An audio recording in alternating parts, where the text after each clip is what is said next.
Welcome to another episode of Life and Whiskey. As always, I am Jordan, and today we're going to explore George Dickel 12 Year. So we've done Dickel before. We did the rye. Really liked it. Very classic rye flavors, black licorice, herbal notes. Extremely good, especially for the price. It was somewhere in the $18 mark. Really liked that one. So I expect nothing less from this one. I picked up this Dickel for $18.59 here locally in Wyoming. So this is video number 3 of my continuation of How to Hunt Elk Revisited series, and we're going to talk about today foot and body care in the field. So that discussion will come after we check out this whiskey here.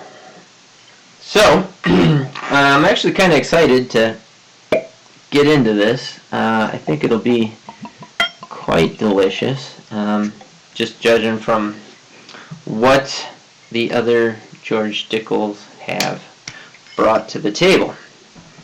So, expect this to be, pretty smooth, no spikiness to it. It should be pretty well rounded. The flavor should flow simply and easily from note to note to note. So, and if not, then I don't know, they might be doing something wrong. So here we go. So straightforward, the nose is even really deep in the glass. So we're at 90 proof, 45%.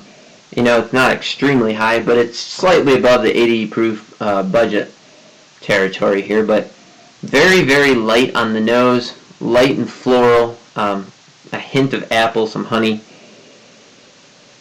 It's just very simple, very toned down. With a slightly higher proof, you'd expect notes to jump out a little bit, but I get a little bit of cherry in there. But, everything is way tamped down, and the ethanol isn't even really hardly even there at all either. So it's kind of interesting. Alright.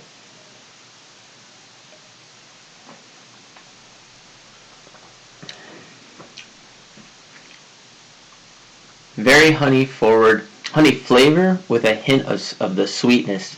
So it's all the flavor of honey. Moves it into a middle that is kind of floral, but it's very quick, very fast. Immediately transition. There's a little bit of almost like a licorice spice to it, and then kind of goes into a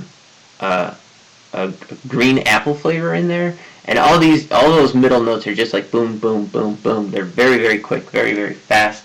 Kind of finishes up on the oak side of things, a little bit of tannin, dries out, a little bit of black pepper on the back end of it. No ethanol bite, no spiky notes in there at all. It's very smoothly transitions, just like I thought it would, from flavor to flavor. It's a very nice profile. If you're a fan of Four Roses, Buffalo Trace, Ancient Age, any of the product lineups from those distilleries, I will say that this is leaning that direction. It's not the same. It's not identical by any stretch, but a lot of the similar flavors that a lot of the flavors I am getting are similar to those. Definitely in different amounts and where they show up in the flavor profile, but they're drawing from the same flavors on the flavor wheel. Get back in there. Nose didn't change any. If anything, it got less strong. It simplified even more. And if the video seems to be changing, the sun is coming out and shining in, and I'm down in the basement and I had to open the window because it was a little dark and raining earlier, so hopefully my color's not changing drastically, although it looks like it might be, so sorry about that.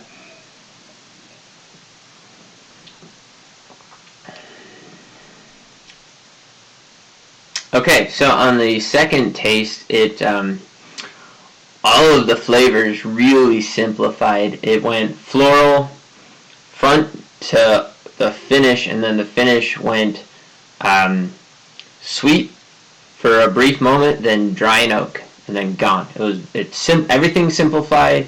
The little bit of complexity that was in there kind of disappeared, and it just went.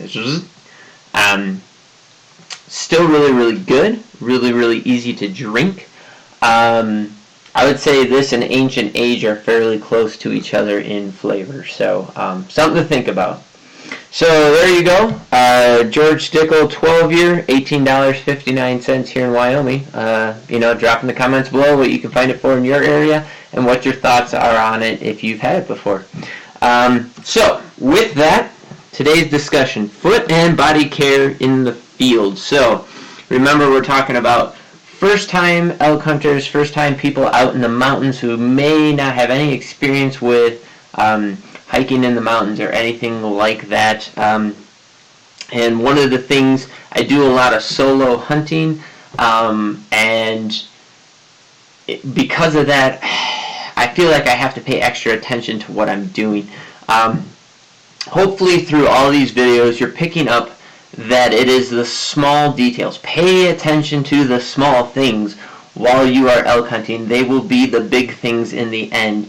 The wind is number one always and forever, right? That wind direction, thermals, all that stuff. You will never get in on elk if you're not paying attention to that. But aside from that, almost everything else is secondary.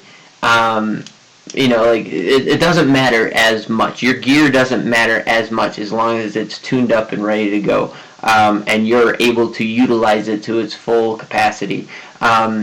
Sure, there are things that make life more luxurious and easy to do, but if you need to kill an elk, you need a weapon, you need a knife, you need a tag, and some boots and a backpack to get it out. Boom, there you go. That's minimal what you need. You can literally hunt in blue jeans and a cowboy hat if you want and be very, very successful. You don't need the latest, greatest anything.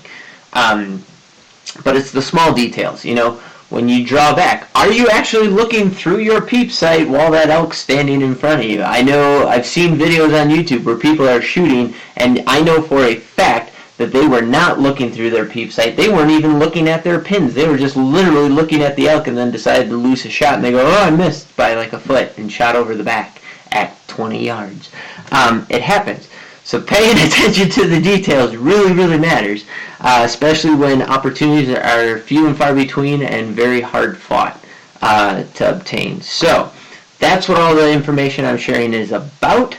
And some of the things, in particular, if you are not used to hiking out in rough terrain, steep terrain, hot, cold, rain, whatever it is, some things that may not necessarily be apparent to you, but I guarantee you that if you don't listen to this advice, will become very quickly apparent to you and problematic. And so these are things about staying safe, taking care of your body, taking care of wounds, and keeping healthy and from going septic while you're out in the backcountry or whatever. Because when things go wrong, if you don't recognize it as being a problem right away, it can lead to a major problem. Sickness, illness, loss of limb, and death. If you're not on the ball, like things still happen out in the backcountry. So here we go. Number one.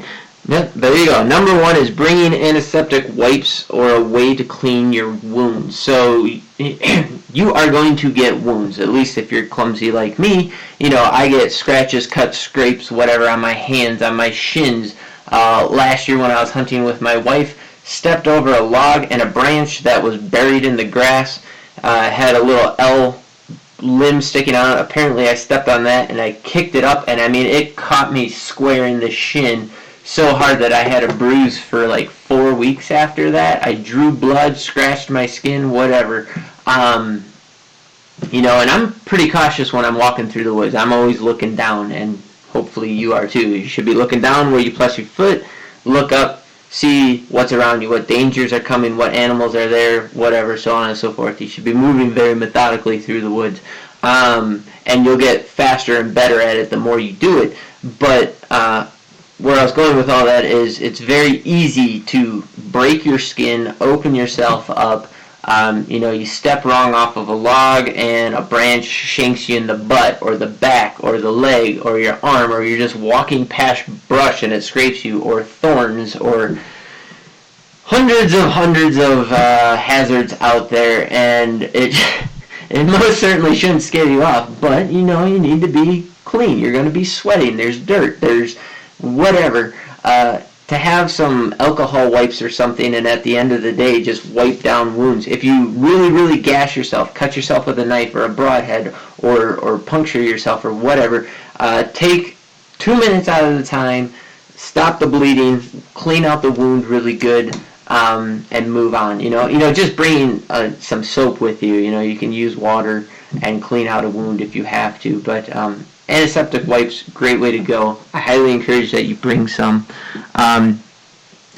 There are natural things like sphagnum moss, and aloe vera plants and stuff that are naturally antiseptic. If you're, this is a deep dive, but if you are smart enough and knowledgeable enough to be able to identify those things and are in an area where they are growing and whatever else, there are some natural remedies, antiseptic things out in nature that you can utilize. But you choose the wrong plant, that could be pretty problematic as well. So it's just a lot easier to bring antiseptic wipes. So something to think about. Also in the wipe game, this one's kind of funny. I'm going to say bring scent eliminating wipes. I use wildlife research product stuff.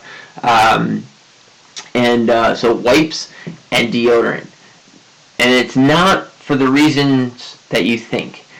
I'm not trying to go, wipe myself down and walk through the woods and go, I can walk upwind of animals, I'm immune to their sense of smell and whatever. Far from it.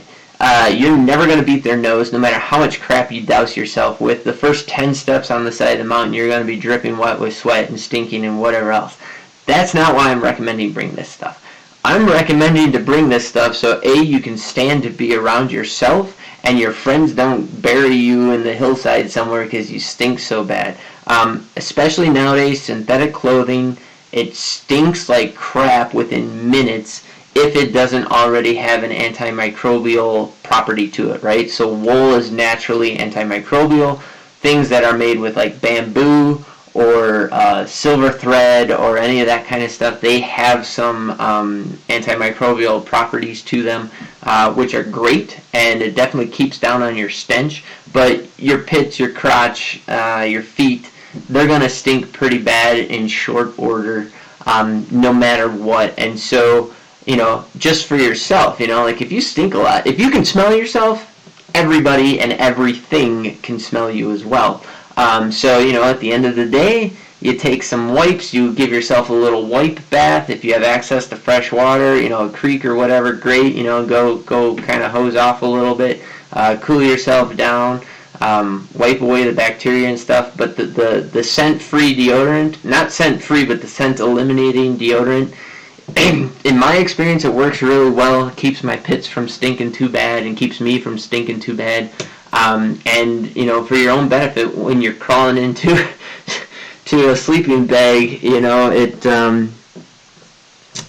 builds up, and that rankness stays with that bag for quite some time. And if you get done hunting and you're in a hurry and you don't think about it and you wrap your bag up and throw it into a sack and it sits there till next year, you'll know it next year when you pull that sleeping bag back out, and it will be very unpleasant. So, for your sake, for everybody's sake, you might want to consider bringing some products like that, and I think it'll help you out. Number 3, foot powder and body powder are real things. For the longest time in my life, I never used any of them. But to cut down on moisture and chafing and smell and just general discomfort, a buddy of mine got me into it. But powdering my socks, powdering my feet helps keep your feet dry for longer, even though you're going to be sweating like nobody's business while you're hiking. It will help you out. Same thing with your body, guys that played football and whatever, the real discomfort, and I'm sure it's the same for the ladies out there. look into some powders. I'm not going to recommend anything in particular, but most of the time they do what they say they're going to do, and it will make your life better. You get that cooling sensation, kind of keeps you going, especially with your feet. I don't know if you're like me.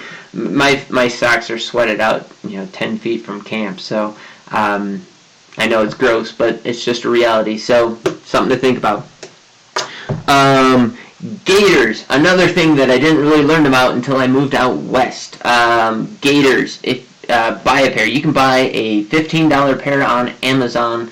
I recommend getting the ones that have a zipper on them to zip up and down, and then have a Velcro flap over it. If they have just a Velcro flap, stuff gets in the Velcro and then it doesn't work very well. Plus, it's also, you got to be mindful because there's a lot of invasive species like hound's tongue and whatever that the seeds will get into that Velcro, and now you're transporting it around the country, which, especially if you're going into a wilderness or a backcountry area, do your best not to transport that material in with you. We've already got enough problems with invasive species around the country and the world, so be mindful of that. But those zipped up gaiters, they work great. You can get them for 10 or 15 bucks off Amazon or somewhere else, or you can get the expensive ones. Those ones last a lot longer and are definitely better, but have a pair of gaiters, because what they're doing, whether it's snow or rain or dew or whatever, you don't have to wear them all the time. If it's hot and dry, gaiters aren't doing a whole lot. But if you got to cross a creek, strap your gaiters on, you can kind of go and get a little wet, and it'll help keep you slightly drier, which is a benefit. And dew in the mornings and rain and all that stuff. Like, what gaiters do is, any moisture that would have gotten your pant leg wet will then, your socks sit above your boot. So now your socks are in contact with your pant leg, and all of the clothes, if you have any of these synthetic clothes nowadays, the whole point of them is to wick moisture. So, and how it goes is from a wet area to a dry area. So that's how the wicking works. So if your pant leg is wet and your sock is dry, it's going to go from your pant to your sock, and then from the top of your sock down and into your foot. And so then your foot's going to get wet, even if it otherwise would have been dry. So a pair of gaiters are an essential piece of equipment to have. Like I said, you don't have to wear them all the time, but make sure you got them in your pack while you're out and about at a minimum. Also, think Lieutenant Dan while you're out there. The most important thing you have are socks. So always have 2 pairs of socks, the ones on your feet and a dry pair in your pack. Personally, I sweat through socks in about, a couple of minutes. And so when I stop for lunch and I take a break in the shade and stuff, I take my boots off, I let my feet air out, I take my socks off. If it's sunny and warm and dry, I hang my socks on a limb and I let that pair dry out. After my feet have dried off completely, I'll put the pair that were in my pack onto my feet, put them in the boots, and away I go. And I let the pair that I previously had on dry out in the sun. If not, you can put them on your body. As long as you're not drenched in sweat, if you have a dry spot on your body, you can put them on there, you dry out, life's good. But always have at least 1 extra pair of socks and a dry pair of socks. Typically 2 pairs will get me through a day if you're out backpack hiking. Each night dry out both pairs. You can throw them in your sleeping bag with you. That'll dry them out very quickly. But socks is our big thing, and then, I take foot powder and powder inside my socks, inside my boots, and that will cut down on moisture as well. So, go Lieutenant Dan on everything and think about, having wet feet and jungle rot and blisters and what it all, what moisture leads to, and it leads to both of those things. So if you want to stave off the blisters, have that. Along with it, if you got hot spots forming on your feet, don't disregard it. Stop right then and there at the first sign of hot spots, and when you notice it, get yourself some Leukotape. It adheres extremely well to the skin. Some people use duct tape. Leukotape, I think, adheres better, and it's not spelled the way you think it is. It's Leu. There might might be an I in there, K something or other. It's spelled really goofy, but if you're looking for it in the store or online or whatever. But that stuff really adheres well to your skin, so I encourage you to go out and grab some of that. Put it on your heel, put it on the front pad of your foot, whatever, or around toes, or anywhere where you're starting to get some hot spots. Definitely stave that stuff off. Yeah. Also, you know what? You're out having fun, so if it becomes misery, life kind of sucks. So if you notice hot spots, if you have wet feet, whatever it is, if you have the ability to change that situation, do it as soon as possible. Take a 10-minute break, air out your feet. You know, a lot of people think that they have to go get to that bugle right now, otherwise the world's going to end. Chances are you're not catching that animal anyways. If they're a mile in front of you and they're headed to bed, you're not getting in front of them. You're not changing that situation. So stop, take a break, you know, for a couple of minutes, or get in as close as you can and take a break, whatever it is, and then you can always hunt that animal in their bedding area, you know, after they've gone to bed, because they're not leaving there for the next 6 to 8 hours. So as long as you know where they're at, or think you know where they're at, or where they were going, nothing's going to change if it takes you an extra 10 minutes to get there. So, something to think about. Finally, sunscreen. A lot of people from lower elevations don't think about this, but especially if there's snow on the ground, the albedo effect and how quickly you burn, and burn horribly bad, is real. But just being up above 7,000 to 8,000 feet, the sun is more intense. There's less atmosphere up there. You start getting up to 10, 11, 12,000 feet, it's really intense. Even a 60-degree day, the sun is just beating down on you if it's sunny out. So bring sunscreen. If you can, bring sunscreen. You know, go find some fishing sunscreen that has bug repellent in it as well. Early in the season, there's still a lot of mosquitoes, horseflies, ticks, other bugs. So if you can do a 2-in-1 where you got a sunscreen and a bug repellent all in one, it's something you may want to consider. But at a minimum, you know, some sunscreen, chapstick with an SPF on it. You can also put it on your nose if you have to, or on your ears. It'll a little bit of something's better than nothing. So something to think about. But definitely have some sunscreen of some sort. So those are all the things that I got that I can think of. I got a last sentence here. I see it said, you know, a sunburn that's really bad, you know, like blistering and peeling. You know, most people peel. My brother, unfortunately, we went skiing once in March in Colorado, and he got 2nd-degree burns on his face because he didn't put sunscreen on. His entire face blistered. It didn't just peel, it blistered. And that can easily happen when you're out hunting. So, sunscreen. Definitely sunscreen. Keep that melanoma at bay. It's just it's in your best interest. That's all I can say. So that's all I had as far as like foot and body care while you're out there. Maybe you already knew all that stuff, but if you're a first timer and you had no clue, I encourage you, look up some of this information, watch other videos, or go down the YouTube rabbit hole. There's plenty of people talking about this stuff. It's just typically in hiking circles or circles other than the hunting world. So something to consider anyways. Hopefully you found this video informative. If you got any questions or other information you'd like me to touch on, drop it in the comments below. Again, today's whiskey was George Dickel 12-year. I got it for $18.59 here in Wyoming. Let me know what you can find it for in your area. If you're getting value out of this, please like and subscribe. Drop a comment down below. Engage with the video. Share it a little bit. If you're not finding any value in this, tell me what would provide value for you, and I'll look into seeing what I can do to try and get things to line up for you. So thanks for watching as always, and I'll catch you guys in the next video. Have a great day.